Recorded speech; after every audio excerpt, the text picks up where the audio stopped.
There are places on Earth that are so vast they still impress upon us the power of nature. The immense, rugged and varied Canadian terrain never fails to astound me. This is a record of my journey across this magnificent land and back into its history. A history written by explorers who should be household names in their native Britain, but are as unknown as the land they encountered. It's a history full of adventure, survival and bushcraft. Canada is a country that was built on all three. But this is not a survival series. Instead, it's about how those skills and attitudes were used to do something else, something quite remarkable, to explore one of the largest and most fascinating environments on our planet.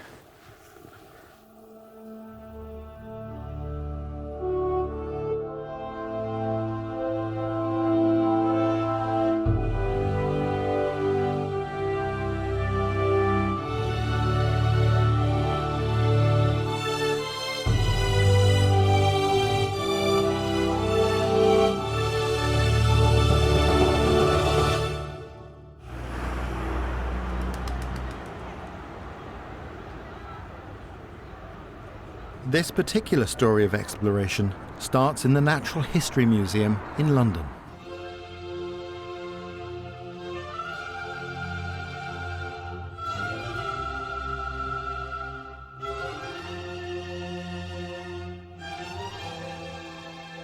It may seem like a strange place to start a journey through Canada, but you'd be surprised at some of the stories that lie behind even some of the most humble exhibits, like this piece of copper.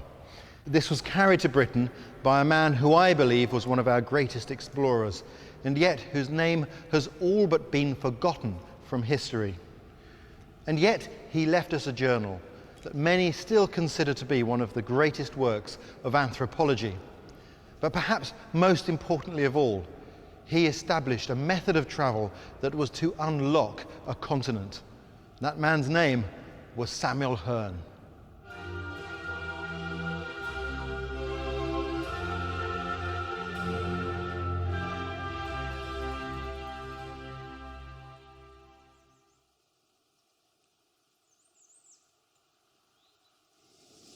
Although Hearne's exploits were incredible, they are not well known. To me, however, he has been an inspiration. In my study of bushcraft, I kept coming across the name of Samuel Hearne. Everywhere I turned, it was the same name. There'd be a reference to how people prepared skins for clothing. Field guides would cite his work when describing the medicinal uses of different leaves. And anthropologists, well, they'd cite chapter and verse from his works describing how people used to live in this part of the world. So I decided I ought to get on his trail and find out as much as I could about him. What I discovered was quite a surprise. Samuel Hearne has become a tutor to me in many ways. He's taught me vital details, practical things like using birch canker as tinder, but also key bushcraft principles like learning from local knowledge, a philosophy that was far ahead of its time. His is the earliest celebration of indigenous skills I've ever encountered. It's all in his extraordinary book, A Journey to the Northern Ocean.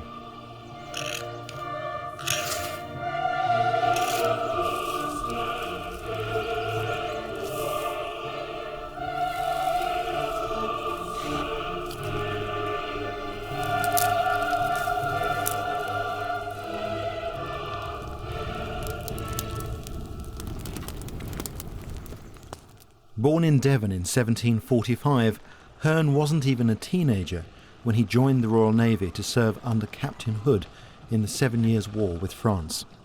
At the end of the war, his seamanship caught the attention of the Hudson's Bay Company, the huge fur trading company that owned much of Canada. By the late 18th century, the the company had branched out into other areas of commerce. They became interested in a copper mine over 1,000 miles away from their main base in Canada. This would prove to be Hearn's big opportunity.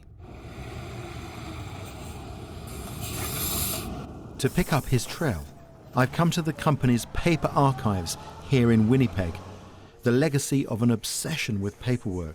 It's a real treasure trove.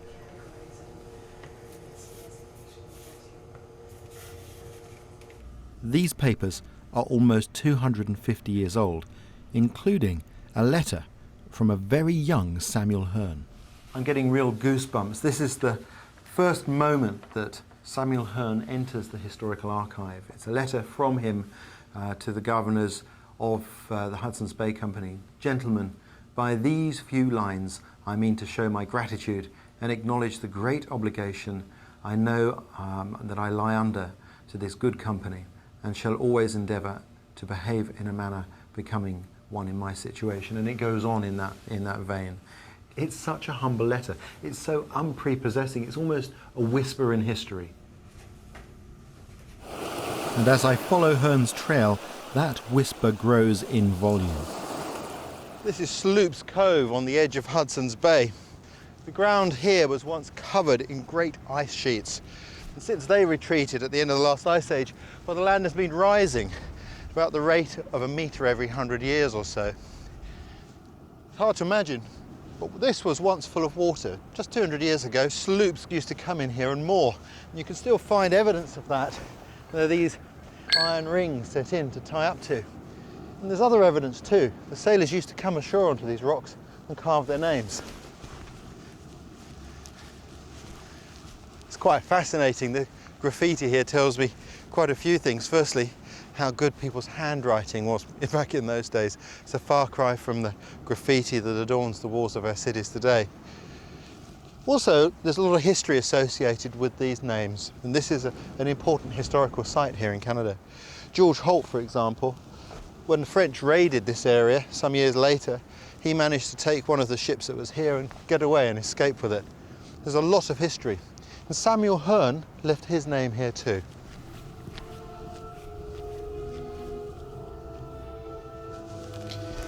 There we go, Samuel Hearn, July the 1st, 1767. Still a very young man. He's just come out of the Navy. He's joined a civilian organisation, and one that recognises talent. I think this is the signature of a man who intends to make his mark on history. And in just a few years from this, he was going to do just that.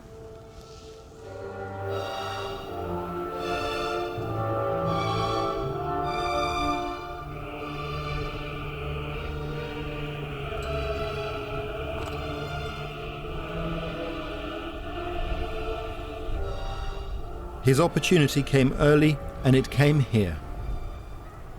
This is Fort Prince of Wales on Hudson's Bay. This is where Samuel Hearn found himself posted. Back then, this was the Hudson's Bay Company toehold on the continent, a symbol of British power. And for Hearn, this was a place full of potential, a place where an energetic man could make a reputation for himself. But it's a desolate place. It always has been and always will be. This year, they couldn't open the gates until June because of snowdrifts. The battlements are really evocative. You can really sense people standing out here looking out. But of course, nature is trying to reclaim the fort, doing a pretty good job of it. And there are a few real surprises, some good berries. That looks like an Arctic bramble there. That's really tasty. Oh, that's delicious. And here, that's a little gooseberry. That was not quite ripe yet. There's all sorts of things growing here. Fascinating. But I don't think the wind ever stops blowing here. It must have been quite wearing for the people living here.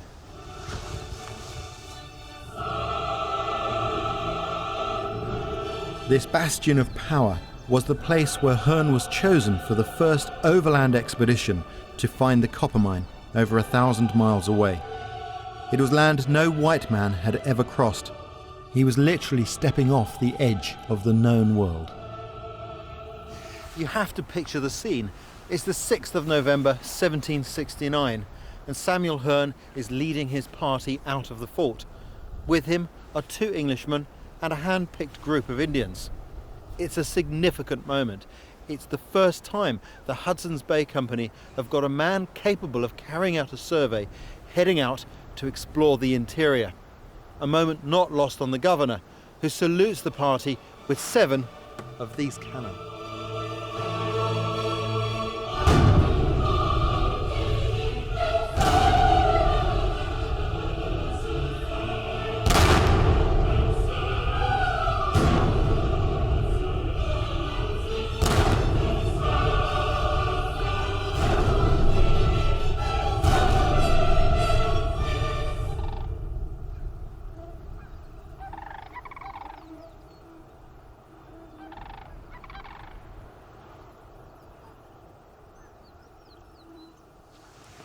It's fantastic up here. I could spend all day just looking. At first glance you don't see anything, but with the power of a binocular you can start to see the amount of bird life and wildlife there is out here. Camouflage, difficult to spot. You can hear it more easily. But of course there's lots of insects, there's lots of bird life and everything that comes with it. Now to get to the copper mine, Hearne was going to have to cross country just like this. But here's the problem. At this time of year there may be lots to eat out there. The problem is, how do you cross it? It's so wet and boggy. The easiest time to travel across this terrain is in the winter, when the water's frozen and snow covers the vegetation.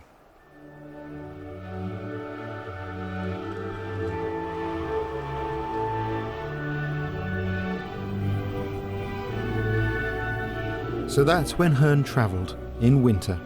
Unfortunately, that was about the extent of the party's expertise. They travelled as Europeans with too much equipment and too little local knowledge.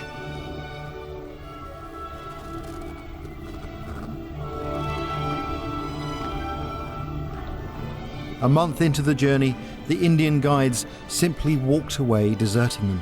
Hearne was hundreds of miles from home in unfamiliar country.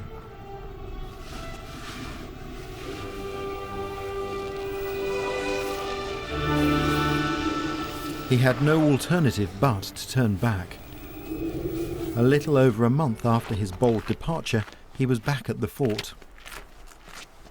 But Hearne was a determined pioneer and a fast learner. His preparations for another expedition show that he understood that the only way to succeed was literally to ditch his European baggage and travel as the locals did. If only buildings could talk, what tales they would tell. Well, we know that on the 23rd of February 1770, Hearne sets out on the 2nd expedition to the copper mine. This time he's the only white man in the party. There was so much snow on the battlements that they couldn't fire cannons to salute his departure. So instead the governor and all the people of the fort gathered together and they gave him 3 cheers to send him on his way.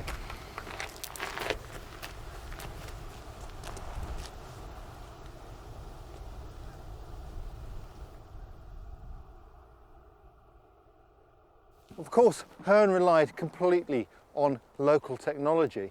What he had on his feet were these traditional mucklucks or moccasin-style boots. When you first encounter them, they seem incredibly inadequate for the task to deal with these great sub-zero temperatures. But actually they're perfect. They've got no conductive surfaces, they breathe very well, but most importantly, they allow your foot to move, and movement makes warm. I really like this sort of technology.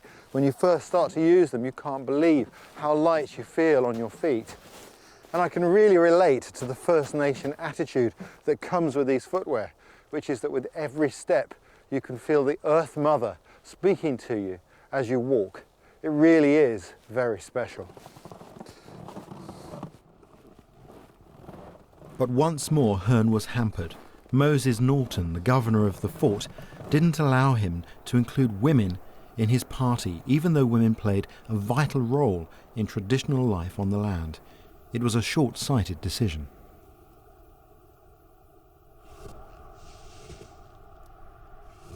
It was a hidden blessing that this expedition, plagued once more by hunger, hardship and slow progress, was brought to an abrupt end when Hearne's quadrant was blown over and broken. His guides didn't seem to care, failing even to offer adequate protection. As if matters couldn't get worse, the next day a group of strange Indians turned up, came into his tent and emptied his bag in front of him and started to help themselves to his goods. In the end they left him with very little, just a knife, a file, an awl so that he could repair his footwear, a needle and a razor. He had 2 razors. They took one of them with them. He was quite happy because they took the blunter of the 2, and they left him as much soap as he might need to shave himself on the return journey. I don't think they thought much of shaving. But it isn't the loss of his goods that's important. I think it's the entry in his journal the following day when he said that he wasn't that unhappy about having all of his goods taken because they'd lightened his load and travel was the easiest he'd encountered on that journey. I think that tells you a lot about his spirit. I think in the case of Samuel Hearne, his glass was always half full.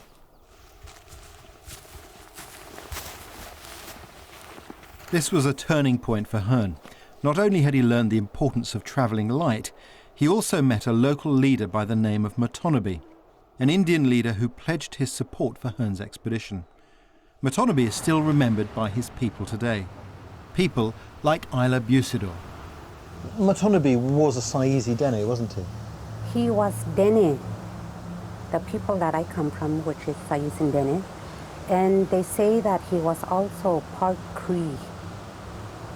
Because he could speak some Cree, and he could speak some English, according to her. He could speak Cree, he could speak English, he could speak Dene, he could speak Inuit. When I read Samuel Hearne's description of his travel with Matonabbee, it's very apparent that Matonabbee really knew the country. Yes. So they traveled everywhere. So like if you take a look at the map today, and Coppermine, that is way, way up north, but they traveled on foot. They knew their land. They didn't need a map to go here and there. So he was a very knowledgeable young man. And I think when Samuel Hearne came into the picture, he recognized these qualities about Matonabbee, and he chose him to be his guide. Why was it important to take women on these journeys? Well, women are important, number one. I think back in those days, it would be the women that would be like hauling the load of the household, or they would be the ones that would go ahead once they found a place where they would camp, and the women would set up the whole camp. How did the Dene feel about Samuel Hearne? He was accepted. Otherwise, they wouldn't have led him where they did. They accepted him as a brother, as a son, and he was part of the people for the time that he traveled with them. Otherwise, they would have killed him. Matonabbee was going to be the key to Hearne's success. For a start, he'd been to the Coppermine River, and he absolutely agreed with Hearne. You couldn't cross this country without women. You needed them to turn the skins of the animals you caught into clothing. He also was a man of great standing throughout the territory. That meant it was unlikely that they were going to be robbed. But most importantly of all, he had the perfect strategy to get to the Coppermine. And to explain that, I need to make a map. This is Hudson's Bay. And this is Prince of Wales Fort. The Coppermine is on a river up here. Now, this is the tree line as it crosses the country. Trees below, tundra beyond. What most of Hearne's guides had been doing was heading west and then starting to go north, taking him into the tundra where there was very little food. And that was his problem. What Matonabbee said was, we won't do that. We'll stay in the trees as we head west. Even if it takes us away from the Coppermine, it's better to stay where there's food. Then, with the coming of spring, we will follow the caribou as they migrate out onto the tundra. In that way, we will have food. And that's exactly what they did. They came west in the trees, and headed directly north to make a lightning strike to the Coppermine River, returning more or less the same way. Without that strategy, I think the expedition would have been completely impossible. The tree line they were following is the edge of the vast boreal forest that covers a third of Canada. This far north, the trees may be smaller and more widely spaced than in the heart of the forest, but that only adds to its beauty. Canada is a place where you can actually feel the power of nature all around you. At times, it's overwhelming.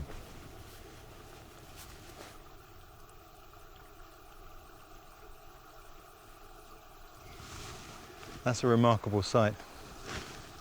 It's absolutely fantastic to see a polar bear in the summer. This part of the world, Fort Prince of Wales, Churchill, these places were built on traditional route for polar bears to migrate.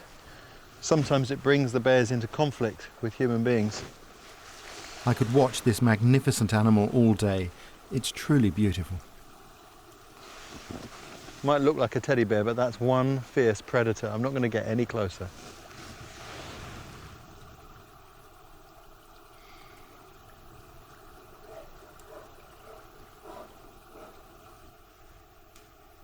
From Matonabbee, Hearn learned how to travel like an Indian, travelling fast and light, taking only what they needed from the land. Along the way, they developed a deep-seated respect for each other. When Hearn came through this country, it was very early in the fur trade, and many of the people that he encountered still hadn't had any contact with the trade goods that were coming from the east. He's left us an invaluable record of life at those times, because things were going to change very quickly. It was so early that some of the people he was travelling with didn't actually have metal cooking pots and were having to use vessels made from birch bark, and that's what I'm going to try and make right now.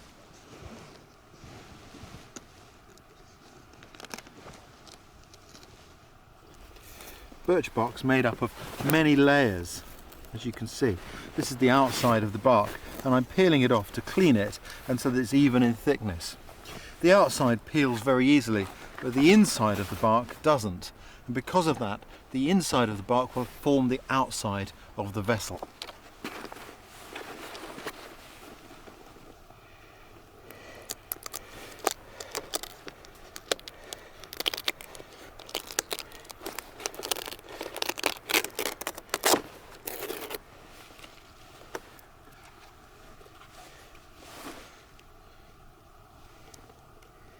I need to make a template for the basic shape, which I'll then peg before stitching together with spruce roots.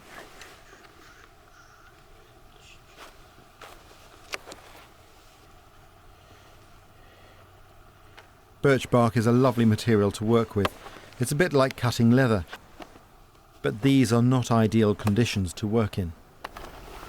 Very difficult to do this out in the cold because the bark is cold. My hands are cold. And it's very tricky. It's difficult because I'm not just making a basket to hold things. I'm making a basket that will have to be waterproofed, and that presents all sorts of extra challenges.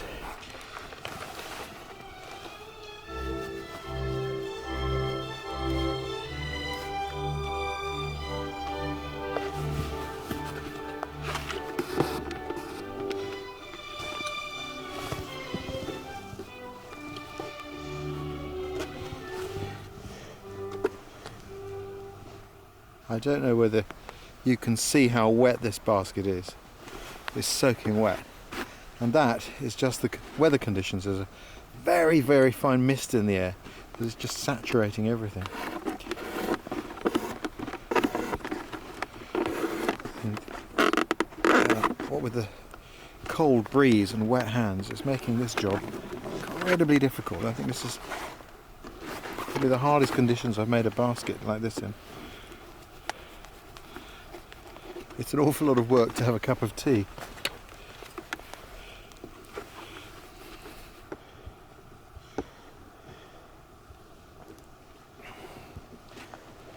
Well, as I've sewn it up, it started to gain some strength now. It's got some structure, but it won't be complete until I put a rim on the top. For that I need a thin sapling, which I'm going to bind on all the way around the edge, and then the basic building is done.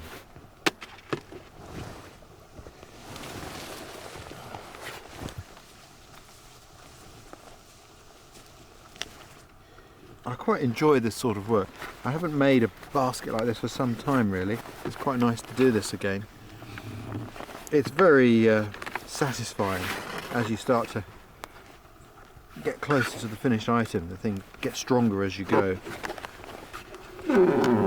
What's lovely is, of course, these materials are so beautiful to work with. And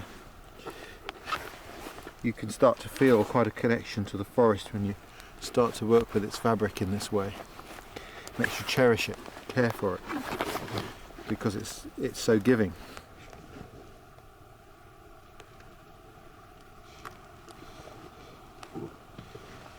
Well, that's more or less it. Now you can see it's got great strength to it, but it's not going to hold water yet. I can see light coming through there. To do that, I've got to seal all these seams with spruce resin. That's going to be a bit difficult today because the weather's so wet. The resin won't stick to wet bark, so I'll have to see if I can dry it in some way. And I'll have to finish it another day.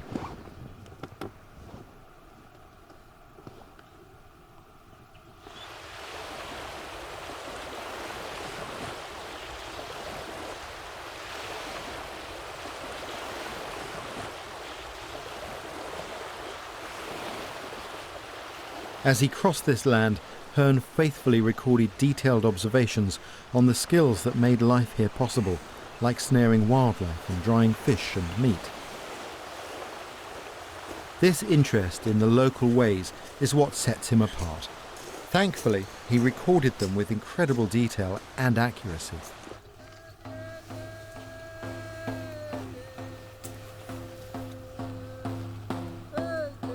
Travelling with woodland Indians, he had no choice but to embrace their culture.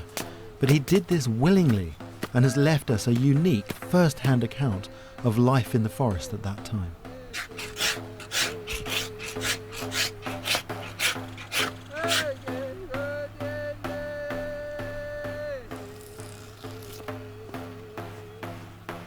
Thanks to Hearn's journal, these life skills were recorded for others to appreciate and to learn from.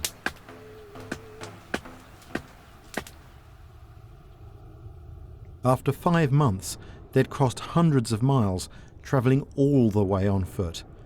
Today, the quickest way to cover the same distance is by air. It gives a unique perspective.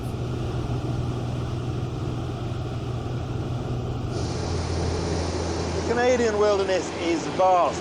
It just seems to go on forever. Even if you're in a boat or in a car, you don't get a sense of the scale. It's only when you get up in the air like this, flying low level in a float plane, that you really come to terms with what's really there, how massive it actually is. Back in Hearn's day, there weren't maps. It was a blank sheet of paper.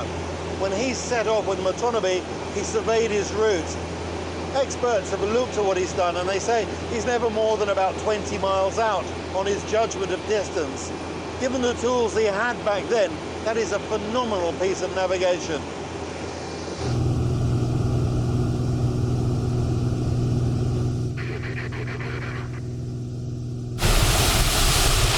Canada has almost 400,000 square miles of fresh water. There is simply no way of moving around without some means of crossing lakes and rivers. Hearn's journals are full of surprises. One of them is a description of this type of birch bark canoe. Now you may think there's just one type of birch bark canoe, but you'd be wrong. There are many different types. And in this country, the birch trees aren't very large. So the canoes are made from lots of small pieces, carefully stitched together and then glued. Hearn described exactly this type of canoe. In fact, he illustrated it. One of the things that's unique about this canoe is it was used not just to go out hunting for geese and for fishing, but also when traveling in the tundra to cross the rivers and the small lakes in the spring and the summer. And for that reason, the canoe had to be very light and very portable, which is exactly what these are. And I'll show you how they're carried. Canoes would sometimes be carried for days between rivers. It's very light, and he illustrates a man carrying a canoe just like this.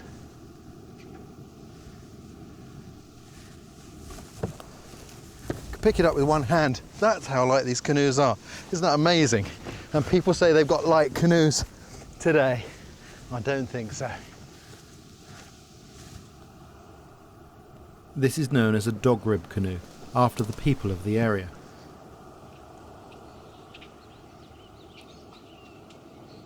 Today the dog rib have reverted to their traditional name, Kling Cho.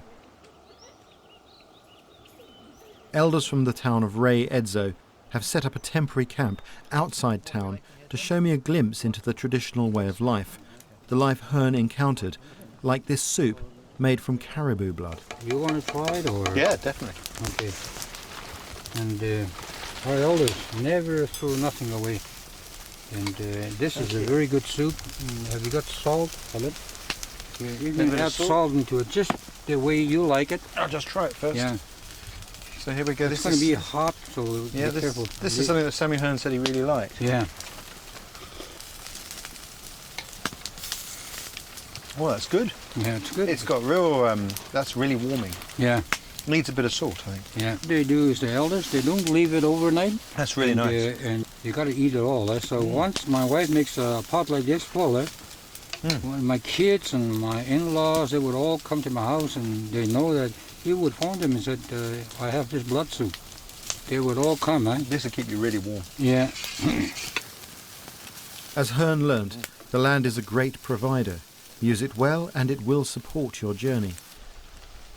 John B. Zo is a senior Kling Cho who actively promotes his culture. When I came to visit, I was quite concerned that at what level of knowledge might still remain, because elders in all of the First Nation communities are now dying, and often at a rapid rate because of diabetes and other problems. But I've been very impressed with the knowledge here. Why do you think that's the case?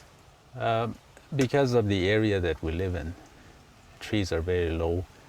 Any place that you go into this area, you would need a canoe to go. And there's no real big ships or big boats can come into this area. So that early traders back in the 1800s just avoided this area.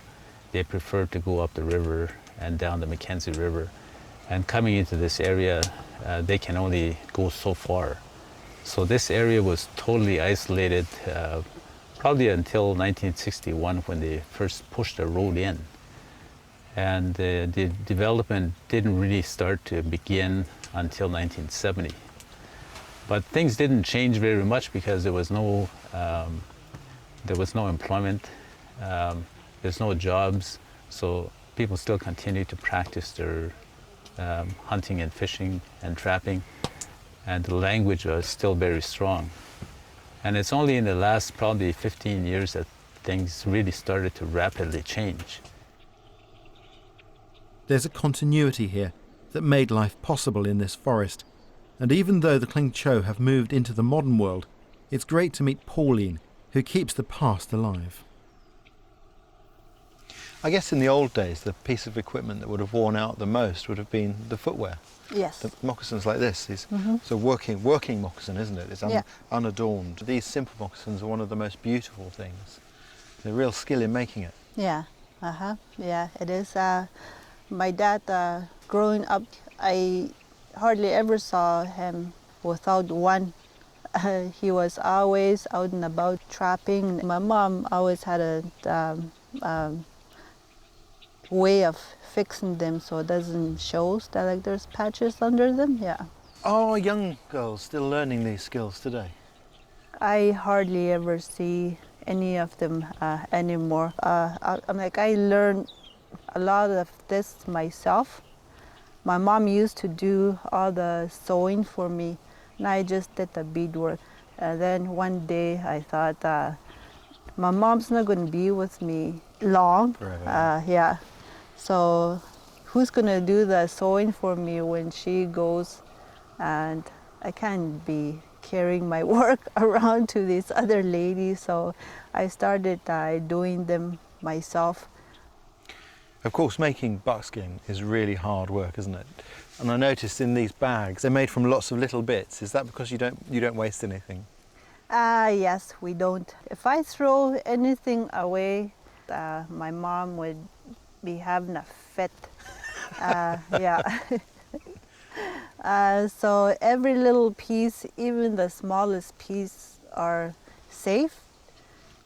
And the ladies Being love here, it. I can sense a line stretching back to Herne and beyond, a line that carries the knowledge to get life from the forest.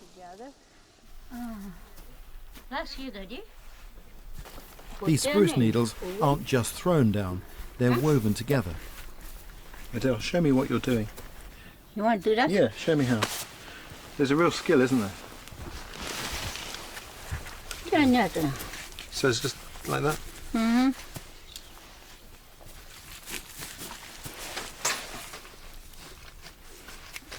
Okay. So you only use the very fine tips, the soft bits. When you were young and you lived out this way, Yeah. how long does this floor last? 2 days. Every 2 days? Yeah. That's 2 a lot days. of work. Yeah. Ha!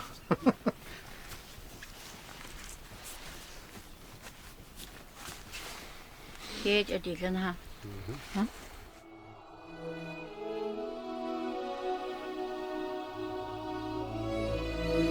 I feel privileged to learn skills directly from the tribes that Herne would have encountered. It's incredible for me to see things firsthand that I've read for years in Herne's journals. Not just skills, but also stories. The Klingcho told me the tale of Wanaku, a woman who was living alone trapping on the land when she encountered white men. It sounds so similar to a passage in Herne's book about a woman setting snares that he met as he crossed this land. I'm sure they're the same person. I must say, being here is certainly bringing his book to life.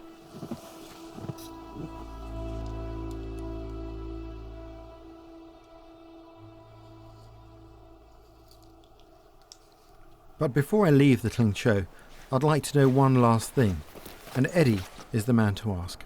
Do you find the forest to be a good provider? Ha. That unkia to china the dende. Hoye na hu kwa kia hunde. That it hora dit linde. Kati linde gunnari. Na ola hora ilani. Yes, it provides lots of food for me. You know, I was raised in the bush, so I'm used to always eating traditional food, and I like going out fishing, or setting snares for rabbits, or even ptarmigan.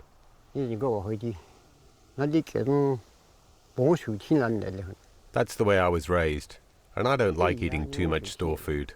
You know, like food from a shop. I don't like eating too much of that stuff.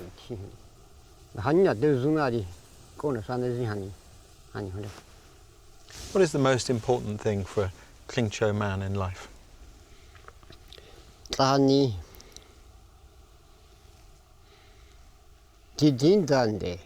Today, it's very important to teach our young people about our way of life, because in today's society, there's lots of changes. We've got to keep our traditions and our culture strong, as well as embracing modern life. Today, we're going to need both of them in order to understand and survive. Without education and going to school, we won't be able to work in the modern world. And we need that, because much of our cultural life we're losing. But we're still hanging on to the important things, and it's good to have both of these elements strong. We call it being strong like two people. Thank you, Eddie. Merci Cho. Been a real pleasure. Been good to be here. Such beautiful country. Really lovely. I sincerely hope that whilst embracing the future, the Klingcho can continue to keep their traditions alive. Traditions that have allowed me a glimpse of the life Herne encountered.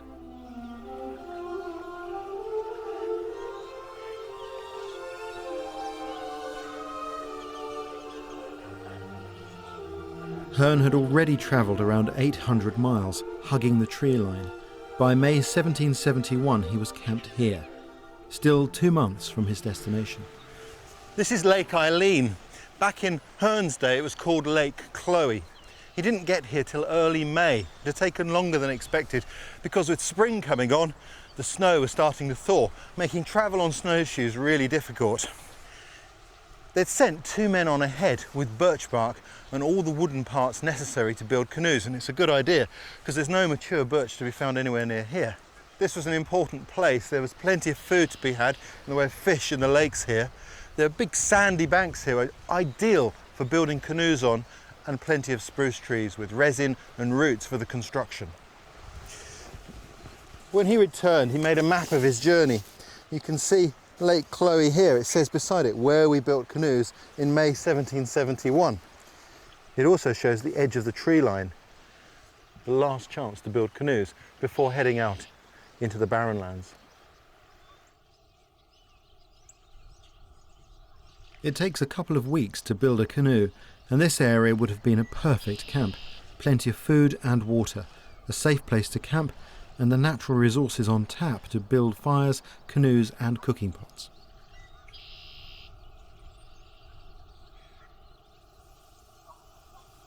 You can see how much resin there is here on this tree. It's had a lot of damage to it, and all of these lumps sticking out. That's solid resin.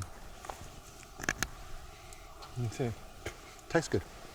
So there's no difficulty here at all to gather what you need to make a canoe. And a very fitting place to complete my bark kettle.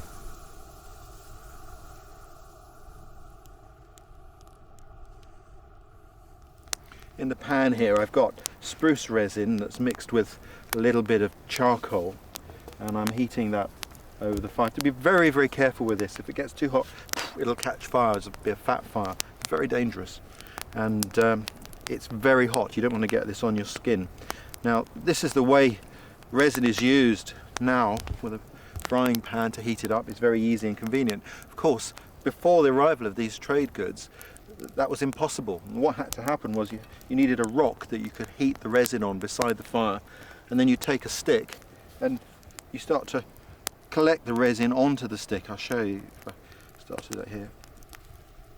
Like this. And as it cools, of course, it hardens, so you can build up layer by layer on the stick. So you made a glue stick. You can heat the glue stick by the fire to soften it, and then you can lay the resin exactly where you want it to go on your basket.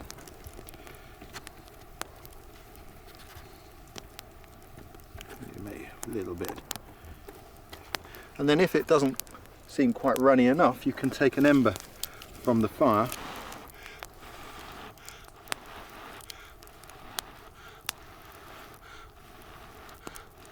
to heat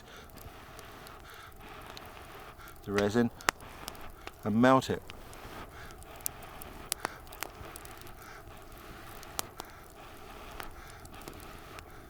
So it starts to go smooth, just as you want it. But I'm going to do it the easy way, using the pan, because I'm on a bit of a tight schedule today.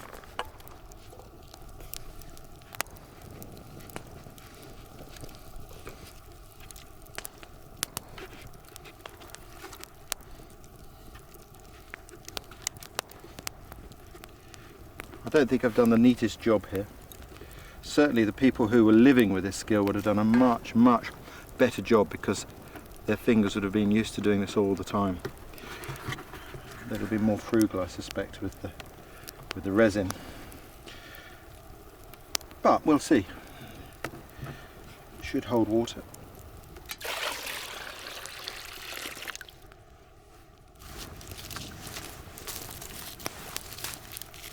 Of course, a wooden container can't go on the fire. It needs its own way of heating, using hot rocks. It may take time, but it's possible to bring the water to the boil.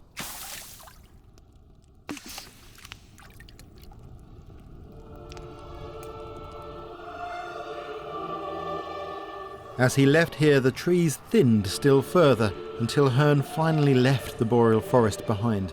Ahead of him, less shelter, more extreme weather, and little food. In other words, the barrens.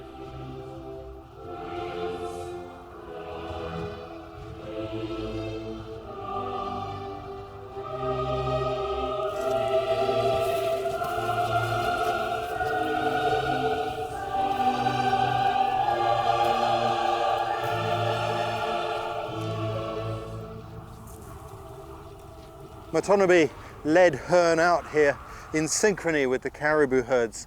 You have to picture the scene, the men in the lead with their weapons looking for meat, and the women following up behind with the poles for the tents, the food, everything. It was a really grim time, very little shelter, and in bad weather it was sheer misery.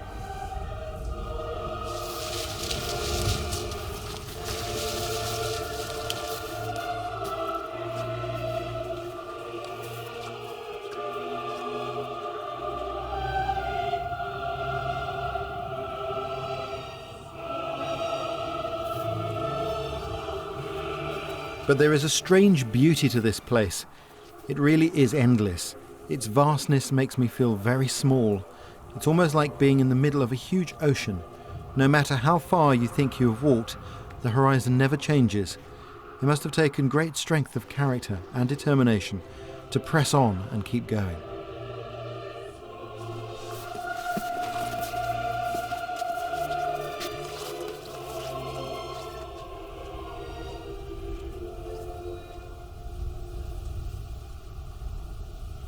One of the features of this landscape is that there's very little woodland. It's quite a contrast from the boreal forest where there's loads of it. Here, the largest wood that I've been able to find is like that. This is dwarf birch. So any little patch of vegetation out here is like an island in an ocean of nothingness. It means sanctuary and the potential for warmth and a hot meal. When Hearn came across here, there were times in the rain and they couldn't light a fire and they had to eat their food raw. It must have been pretty tough. The other day, an Inuit man told me that you can burn this dwarf birch green. I've never tried that before, so I thought I'd give it a go, because in this sort of place, any little tip is an advantage. Let's see how that goes.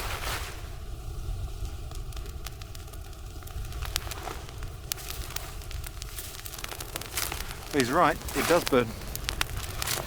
That's great.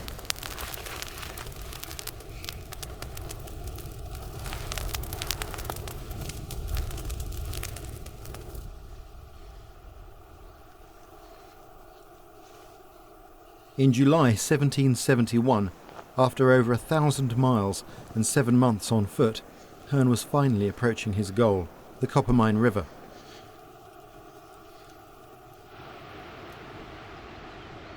These willows are a little bit surprising. Over the last few years, what with the climate warming, the willows really grown. Now they're very high. They should be a lot smaller. Back in Samuel Hearn's day, they would have been smaller still, because that was a cold period in history. Back then they'd probably been just this high. So now the vegetation here has changed quite a lot. Can you hear that sound? That's the reason I've come here. That was the goal of Hearn's expedition, but it wasn't to be a triumphal arrival. Far from it. It was a bit of a tragedy.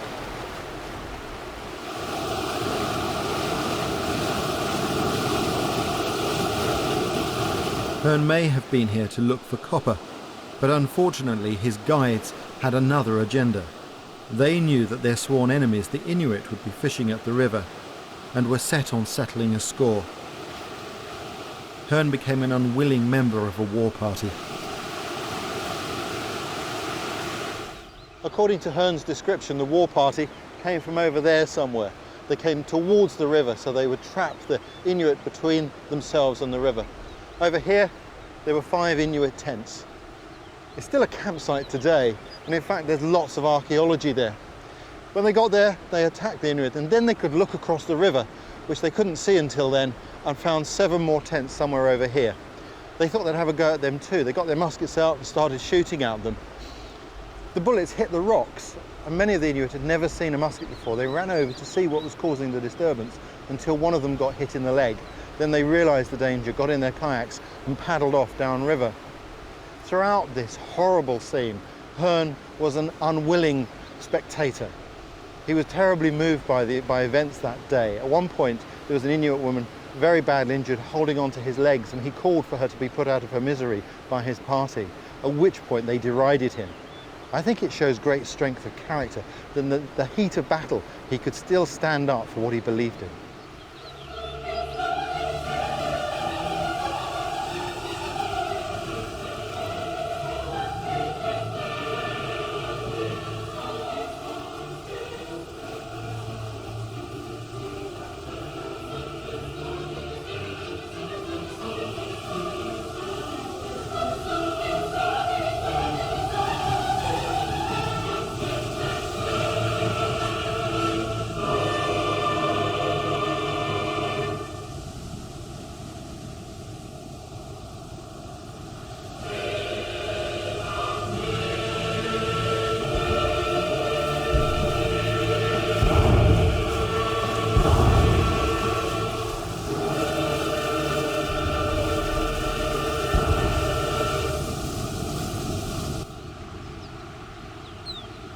The impact is still felt here today, as Alan Niptanatiak, an Inuit from the nearby town of Kugluktuk, told me. When I found out about it, when I got older and I started reading it, you know, it was upsetting. Because now I think back, could some of these have been, you know, our relatives? But we have no control of that, so today there's no hard feelings between our groups and the other groups, because we put all that behind, because you can't live in the past. You have to keep on going. Life is too short. And in that description, there was an old woman fishing with a spear at the falls. Whereabouts would that have been? Where they used to spear fish is right along the base of the edge here, because the fish go right against the rocks, and there's more current out there in the rocks. There's some eddies, and we still do it. In fact, we'll go right there with the kakivak. It'll be right in this area here that they were always fishing. There's just a very hot spot, and you can see all the trails, and today people are still fishing every day. Do you think it's a shame it's called Bloody Falls? In our language, it's called Kolok, which means place of large rapids, but the English name Bloody Falls refers to the tragedy, but in our language it's called Kolok. What do you make of Samuel Hearne? Samuel Hearne, from reading about him and all the books, he did a lot of great things for Canada. He opened up the north to the south by traveling up here, and some of his traveling methods was adapting the Aboriginal groups' clothing, their way of travel, and the understanding, and taking them along as guides. So by doing that, his survival and his success rate was higher than a lot of the others.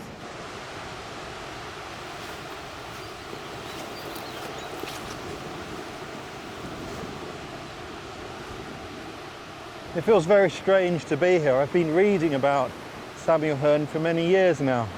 But to actually get here is quite astonishing, and no easy feat, even by today's standards. But I didn't have to walk like he did.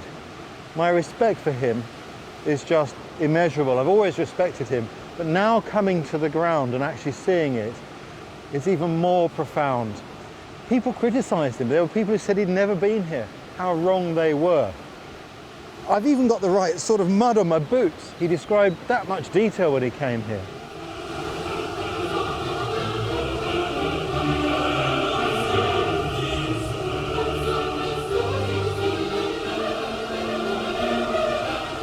It's just struck me that, just like Hearne, this is the apex of my journey, the culmination of literally years of research and endeavour. It's hard to put into words quite what that means. But one thing I can say is, it's been worth it. After all that, Hearne did find copper on the way home, but it was not plentiful enough to be worth commercial exploitation. Back at Fort Prince of Wales, people had imagined that there would actually be an underground mine here. But of course, this is the copper mine. In this area, lumps of copper occur naturally in the landscape. And a few days later, down that way, his party searched around until they found a few lumps. And there was one particularly large one that looked like a sleeping hare. And that's the piece you can still see in London today.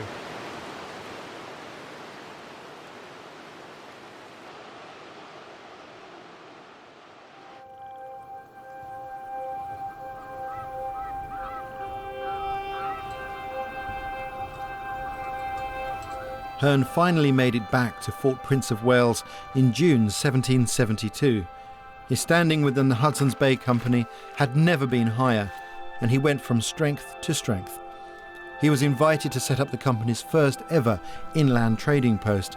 He married Mary Norton, the half-Indian daughter of the governor at Prince of Wales Fort, and shortly after he was made governor of the fort himself.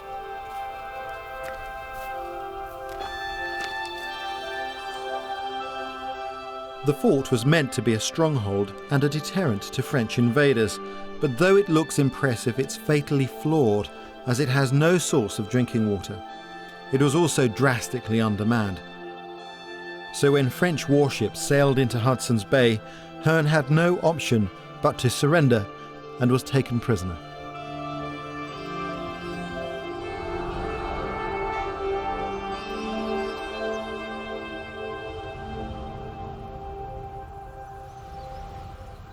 When Samuel Hearn left here as a prisoner of the French, he couldn't guarantee the safety of his wife, Mary Norton, particularly as she was half Indian.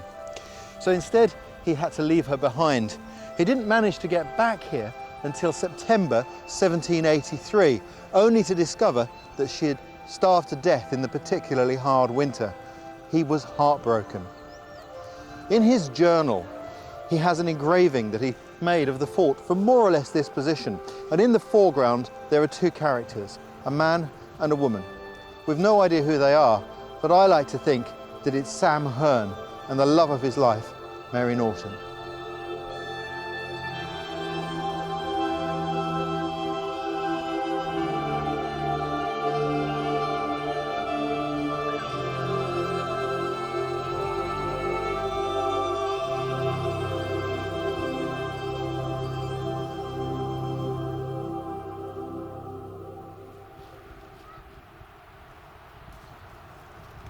Hearn's book is a fascinating story and a unique record of a disappearing world, a world I feel privileged to have stepped briefly into and experienced with the help of the Kling Cho people. The book may be a definitive work, but his legacy isn't just in the pages of his book. It's out here in the vast northern wilderness of Canada. Hearn was the first European to truly grasp the magnitude of this country because he'd walked so much of it. And he was the man who showed the way, who pioneered the method by which this continent would truly be explored, by travelling using local technology. And all the most successful explorers that would follow would be those that used his methods.